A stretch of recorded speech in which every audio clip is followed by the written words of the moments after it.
Hello everyone and welcome back to the channel. I am Abe with mysticgenmara.com, a small town mystic from the middle of Idaho. And tonight, I'd like to go back to the labors of Hercules on myth and tarot. And so we're going to look at the third, generally assumed third labor. There's a few people who say fourth, but we're going to go with the traditional third. And that labor is the Hind of Cerynea. And I practiced saying that word before, so if I'm hiccuping, it's not because of lack of practice. So it is believed that this creature lived in the area around Cerynea, Greece. So obviously that's where the name comes from. It's the location of where it was found. But how many people know what a hind is? This is something I learned in high school, or grade school actually, because there was a specific book that I read many years ago called Hind's Feet in High Places, and it's kind of an interesting story. It's almost a love story, but not quite. And that's where I learned about this, but I've talked to enough people over the last little bit. This is not a term they're used to hearing. So, a hind is basically a female deer, what you could also call a doe. But this particular deer, the Ceryneian Hind, is not a normal 100 or so pound deer. You know, about 4 feet tall at the shoulder maximum. Especially like if you know what a mule deer looks like, they're big. But generally the does are going to sit between 75 to 110 pounds. They're not big animals. Like most people, if you have a big dog, it weighs more than these deer do. So, but this is not what we're talking about. We're talking about this type of doe, the Ceryneian hind. She is one of 5, which is also important to the story. They would live on a mountain near Arcadia, which that's kind of here or there. That's not super important. But they lived on a mountain near Arcadia. Since we're dealing with the Greek era, Artemis saw these particular hinds and took 4 of them, yoked them to her chariot with all of her ropes and everything, and one of them happened to escape. So she got 4 of the 5. And if it had escaped, I would tell everyone that I meant to let it go, you know, since I'm kind of the goddess of the hunt and the moon. But one of them got away from her one way or another, and she would use golden bridles. So imagine these fairly large deer with golden bridles pulling a golden chariot with ropes and all the accoutrements, but they're all gold. So just from that, we've got massive deer, and they're all decked out in gold pulling a golden chariot. So that's just the basics here. There are, just to clear something up, as I was going through this information, the name Diana kept popping up, and I was like, Diana was Roman. What is she doing in this story? Because this entire story is Greek. And Artemis was the Greek goddess. Diana was the Roman goddess. And Rome came after Greece, so Diana came after Artemis. And let's compare some notes. They're almost the same. And I did double check all of this, as they're goddesses of the hunt, they're the goddesses of the moon, the supposed virgin huntresses. They have almost identical lineages. There's a couple of things that are variables, but for all intents and purposes, Diana and Artemis were the same deity, just under different cultures. But I'm going to stick with Artemis because that was the Greek story, and that's what we're going. So, why would Artemis be so enthralled with these deer that she'd have to collect them and attach them to her chariot and keep them in her stables? Well, it was said that the hind, deer, specifically does, were sacred to Artemis, so these would be one heck of a sacred deer image. So, the deer themselves, we're getting there. The hinds stood taller than a large bull. If you've been around big cows, especially bulls, you'll know that at their shoulder, some of these large bulls can be as tall as shoulder. Like, they're not their head, their shoulder. They can be over 6 feet tall. Think of a Brahma bull or something along that lines. They are massive animals. These deer, these does, were bigger, taller, more muscular. And it is said that they were over 6 feet tall at their shoulders, which is ridiculously huge for a deer. Unlike most doe, these also had huge golden antlers. And I specifically am saying antlers, there's a little biology going on here, and not horns. Deer and other such critters, elk, moose, etc., they shed their antlers every year and regrow them. They're not horns because horns are generally seen as a permanent structure that is attached to the skull and grows continuously through the life, whereas antlers will grow for a season, fall off, grow for a season, fall off. Not the same in a long ways. And with that being said, it is speculated by modern people, because why wouldn't we do this, that the Ceryneian hind was actually a form of reindeer, these guys, because doe reindeer have antlers, and they carry their antlers through to generally January, February, which puts a whole different story on Santa's reindeer, doesn't it? Because the males will drop theirs in November, but the females hold theirs for longer. And so there are some theories that the reindeer would have been the Ceryneian hinds. But reindeer, during the time that Hercules and all his legends were going on, were supposedly unheard of in the Greek era. So, where did we come up with those? We'll skip the rest of the biology lesson for now. These beautiful creatures had, if my mouse would quit being weird, I still haven't replaced that, had hooves, little hoovies, of bronze or brass, depending on the story, and the lore goes back, so it could be either one at the time. I think it's whatever the most interesting metal was of the era, bronze or brass. And just think about this. When you normally hear deer or any of the cloven-hoofed creatures running around, there's a very specific sound you hear when they're running, especially if you hear them on rocks or gravel or something. But now change that to metallic, bronze or brass. It would sound like chimes, a cacophony of chimes running through the woods. It's going to be terrifying or beautiful. There's not a lot of option there. It could be both, just thinking about that sound pattern, but that's an intense sound. The hide of these hinds were a tan and dapple color. One reference I found, which I kind of liked, said it was a golden dapple, so it's primarily tan with these little splotches of a more golden hue. And when they said golden, they're referencing something similar to what a leopard hide would be, so that's kind of your color patterning. So we've got these massive deer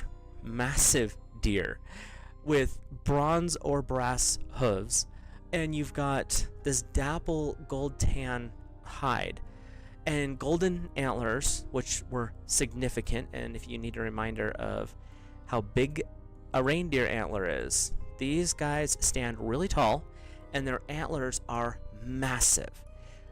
Now make it bigger, but make the antlers gold, dapple the hide, and put metallic feet on it.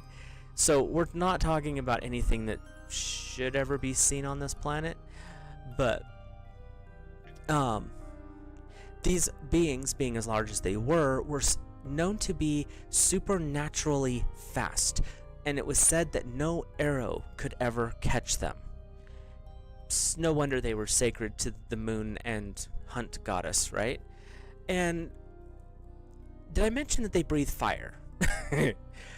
Everything that they were together, these massive gold, bronze, shining beings, and now we're adding some fire-breathing breath to them as well. So you have a gigantic horned, furred dragon. Okay, so there are very few creatures that I've covered that I will say this about. There's been a couple of them, but this is another one. I would love to have one of these as an associate. I'm not going to say pet, because you're not going to really tame something like this, but you know that they were a sentient species, so they were very powerful, and they were definitely beasts of the gods. Where did the Ceryneian Hinds come from? They massive, golden antlered, possibly reindeer-like monstrosities. They actually were, it was said, came from the north, from a mythical land of Hyperborea. And I'm going to talk about Hyperborea later because that factors into a lot of the Greek mythologies, but that's another day. The hind came from a land, because Hyperborea was known as a land of giants and magic. So it was believed that the hinds were immortal, which plays into the story here in a minute. And now you can kind of get an idea as to why Artemis would want them to pull her chariot. It's, like I said, it's unclear. There's a lot of blurred lines as to why one of them ended up free. One story says she left one out to run free to maybe breed more. There were others that said that she might have known that Hercules was going to need it for some purpose later on. Whatever the reason, one of them was still free, and this particular one would move from Arcadia down to Cerynea, and that's where it would get its name as Ceryneian Hind. And the Ceryneian Hind, being kind of bored by itself now, decided that the local farmers were fun to chase. Of course it did. It's a Greek story, you gotta have some tragedy here. And once the farmers were chased out of the vineyards, the hind would go back through the vineyards and select the juiciest fruits and grapes and whatever else it wanted to eat at its leisure. And there's an alternative story, and I only found this in a couple of sources. There's not a lot out there about these guys to start with, but a couple of the sources referenced, and I'm assuming it goes back to the same thread, that Hera, of course she would be in this story, was involved in the hind's original escape because she wanted, in her long sight, to plant the hind as a challenge for Hercules. I'm going to go over the Greek deities soon. I won't say shortly. I want to be able to dedicate some time to building that line. It'll be through the myth and tarot line because they're mythological. But Hera is such a menace. I don't have a lot of good words for this person. And from here, this is where Hercules comes into the story. Because the hind was being a pest to the villagers, Hercules was sent to collect the dough. D-O-E. Artemis. He's a sneaky little sucker, isn't he? The king wanted the hind for his personal collection. Dead or alive really didn't matter to this king. And he knew that the hind was amazingly dangerous, and that if anything happened to it, Artemis herself would wreak havoc upon the person who perpetrated the harm. So as far as the king, and by extension that wonderful goddess Hera, was concerned, this was a win-win situation. One way or another, they'd either get the hind or they would get rid of Hercules. Like I said, they couldn't lose is how they thought. So simple. Since the deer was sacred to Artemis, Hercules didn't want to harm the doe, since Artemis at this time was one of the very few Olympians that was actually kind of supporting, or at least putting out the appearance that she agreed with Hercules and was against Hera. So this led to Hercules hunting for the doe, but not really. It took him over a year to track this thing down. And of course, there's variations to a story, because this was written, over 2,000 years ago, give or take. We'll try it this way and see if my mouse is nicer. So I'm going to go over each one, and I'll save my personal favorite for the end. And the first and least pleasant of the variations was Hercules would find a way to slay the hind and then offer it to Artemis as an offering, bypassing the king's labor. So there's that. And the theory behind this particular story vector was, by offering the hind that it had best been taken out to Artemis, it neutralized the labor, so the king couldn't add another one because the labor had been completed. I don't know how that logic works, because the king wanted the hind, not to offer it to the goddess. And I really don't think that Artemis would be happy about having her sacred animal being slaughtered either. So, the second version, Hercules didn't want to kill the hind, obviously sacred to Artemis, and he would eventually notch an arrow, and stories vary. One says shoot it between its legs and trip it, another says hit it in its back thigh and injure it. Either way, knocking the hind to the ground, and this allowed Hercules to capture the hind, bind it, and throw it over his shoulders, legs in the front, body in the back, like you see people carrying sheep or dogs. And after he would collect it, he would be heading back to the king, and Artemis and her twin brother Apollo would show up. He would immediately fall to the ground, beg forgiveness, knowing what he had done, and then explain the reason for what he did. And Artemis actually had a really soft spot for Hercules, and so she would forgive him and actually heal the doe, and that was kind of leading up to the final part of this. The last version, which is the one I personally prefer the best, Hercules would chase the hind for the full year, and it would eventually grow weary, fall into a exhausted stupor, and pass out. Once it was asleep, Hercules would use nets to capture the tired beast, thus not harming the hind, just tying it up. And then he would take the live doe back to the king, thus completing the third labor. Once the hind was captured, of course, the king was not happy about this, and by extension, neither one was his patron, Hera. And I'm having my GT synergy tonight. It's the elderberry juniper one. It's definitely tastes like you're out in the woods. It's a really good flavor. Again, not sponsored, but good product. Anyway, Hercules would carry the hind back to the king, and now we're getting into some entertaining, because most of the time you hear about Hercules' labors, they were these impossible tasks. It's very labor intensive. It's, oh look, he did it again. Oh, he survived. Yay, whoop-de-doo. Anyway, this one actually kind of made me giggle as I was doing my research for it. After Artemis and Apollo confronted Hercules about capturing the hind, Hercules was required to promise, basically a blood oath is what it kind of came across as, that he would release the hind after showing it to the king, because the king originally only said he wanted to see this particular creature. So everyone agreed. Apollo, Artemis, Hercules, swore their oaths and did their thing, and away they went. So Hercules returned triumphantly with the hind, and the king was livid. Now, because Hercules had returned with something that was supposedly impossible to catch, the doe would now become part of the king's zoo. The zoo king was like, you know what, since you brought it anyway, I'm keeping this thing. Gods don't matter, this is mine now. Not really sure where you're storing it. It's bigger than any bull you have. It's also full of magic and power. Where are you putting that?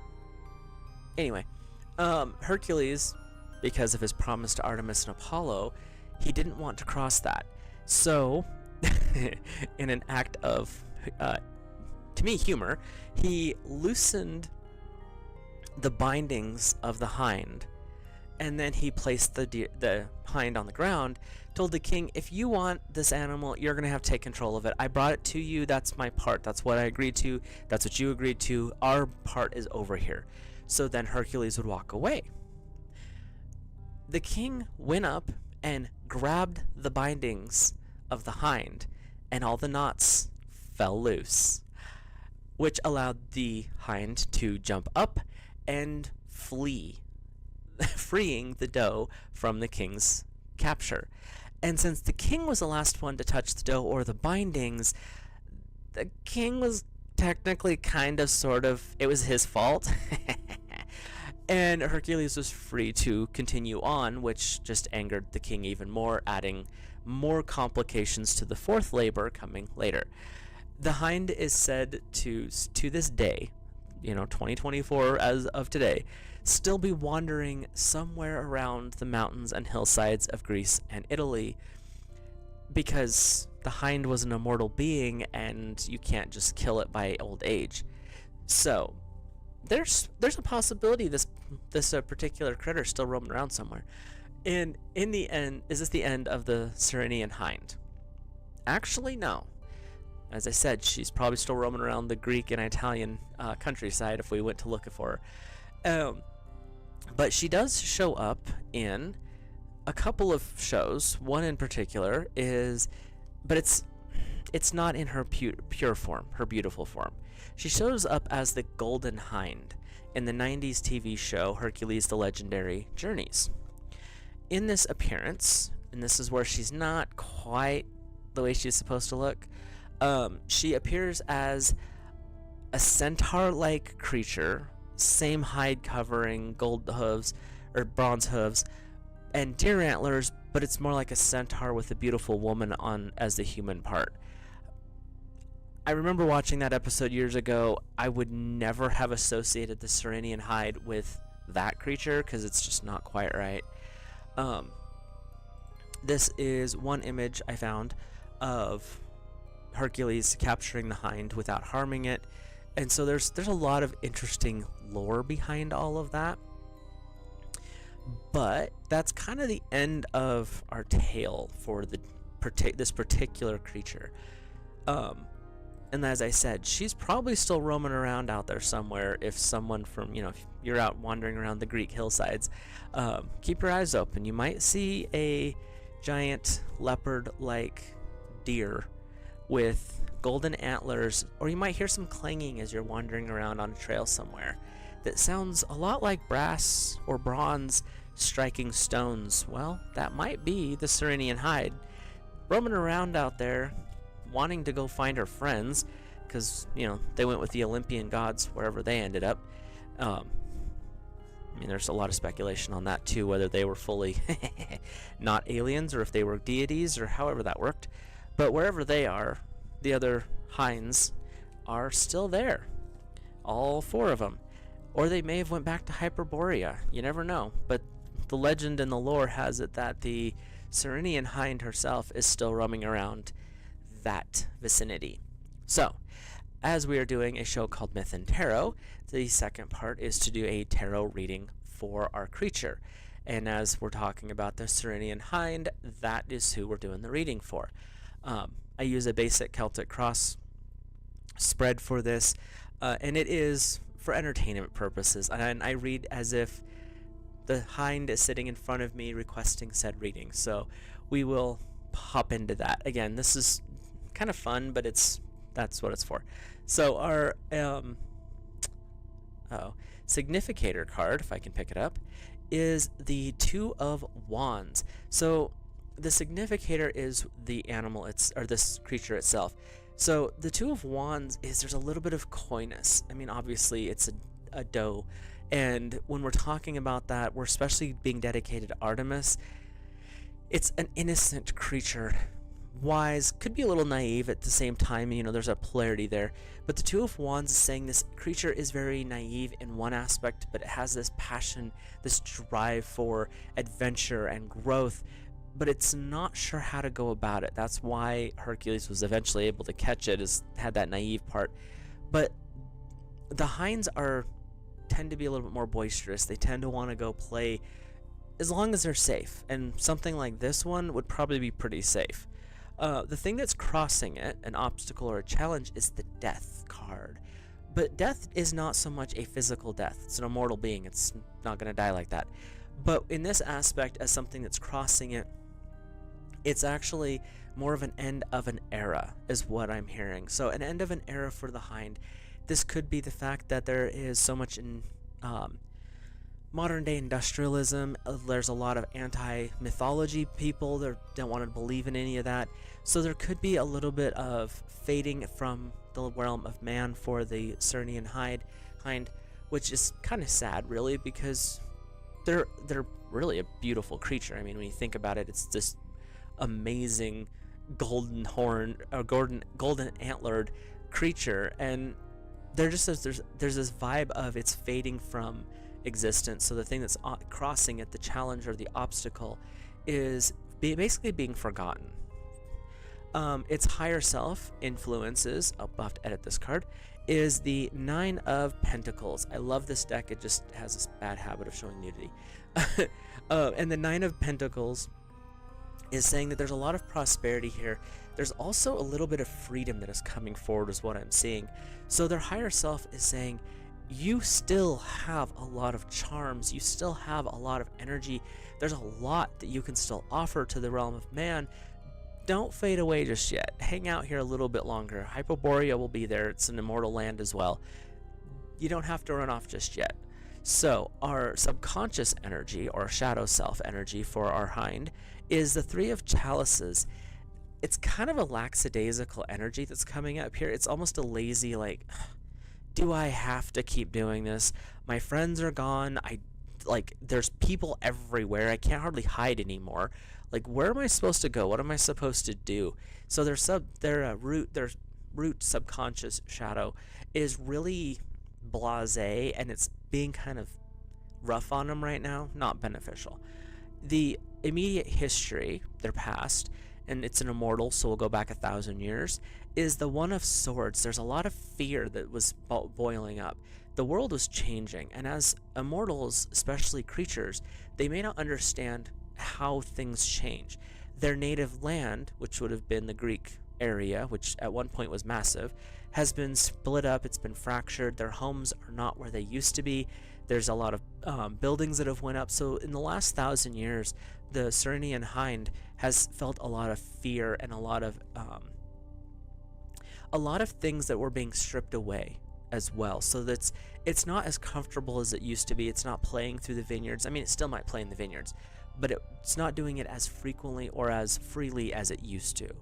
Its immediate future, next 1,000 years or so, is the wheel. As the more things change, the more they stay the same.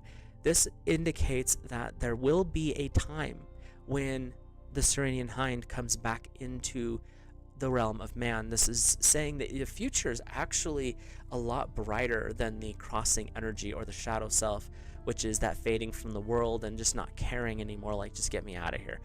But the wheel is saying, no, this is a down cycle. It's about to start coming back up again, because everything is cyclical in nature, and she knows this. The Ceryneian Hind knows that this is a pattern. But this particular card is saying, hold on just a little bit longer, because things are about to change for her. Could be a return of the gods, it could be a whole bunch of different things happening. But times are changing, and she is going to be involved in it in some way. Her attitude, so this is how she's feeling about the world, is the Seven of Pentacles. She's still enjoying herself. It's just not the way she used to. There's this, like, I'm still having fun, I just don't have the friends with me that I used to, and so it's like, yay, but there's like a hint of sadness to her frivolity and her tiptoeing through the tulips type of thing. So she's still enjoying herself, it's just not quite what she would desire fully. Her environment, which is where she's at physically, is the Knight of Chalices. She's dealing with a lot of emotions, and it's not swift moving. There is movement here, but she's dealing with a lot of overflowing emotions, and her emotions are kind of at war with themselves. Like there's the Seven of Pentacles where she's having fun and she's enjoying herself, but then you have the Three of Chalices and the shadow self saying, yeah, but are you really? You don't have your friends around.